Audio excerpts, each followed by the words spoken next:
Hi friends, रुचकर खाना खजाना चॅनलमध्ये आपलं स्वागत आहे।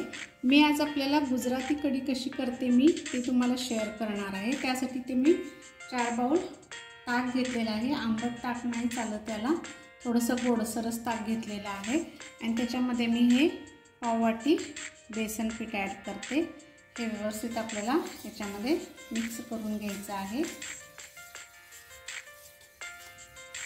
आता हे पीठ व्यवस्थित मी मिक्स करून घेतलेला आहे ताकामध्ये।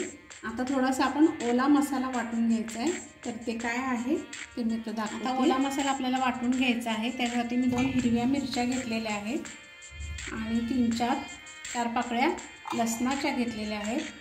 थोडासा आल्याचा तुकडा घेतलेला आहे आणि ही थोडीशी कोथिंबीर। हे सगळं आपल्याला आता वाटून घ्यायचं आहे। आता मी इथे गॅसवर कढई ठेवलेली आहे। त्याच्यामध्ये साजूक तूप 1 चमचाभर मी ॲड करते।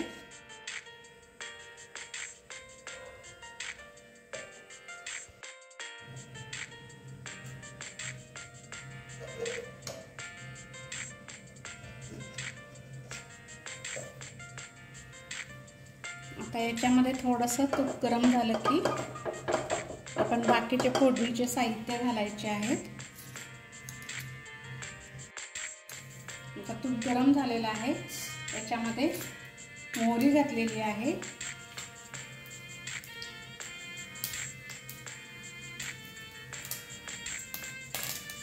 त्यानंतर जिरे 1 अर्धा चमचाभर घातलेले आहे। थोडेसे मेथी दाणे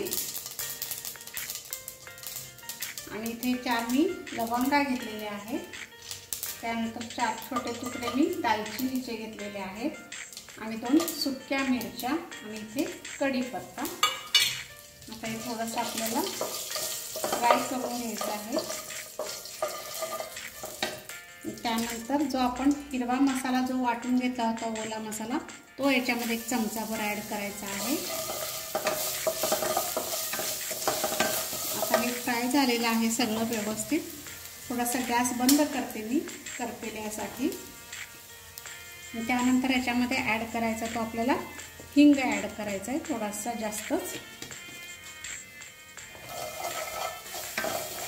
पुन्हा मी गॅस ऑन करते आणि जे आपण ताकाचं मिश्रण केलं होतं बेसन बरोबर ते याच्यामध्ये ॲड करायचं आहे।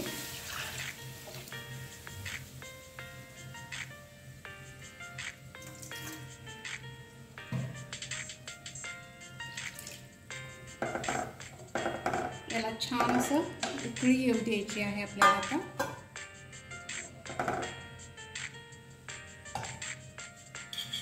आता याच्यामध्ये आपल्याला चवीनुसार मीठ ॲड करायचं आहे आणि थोडासा गूळ टाकायचा आपल्याला।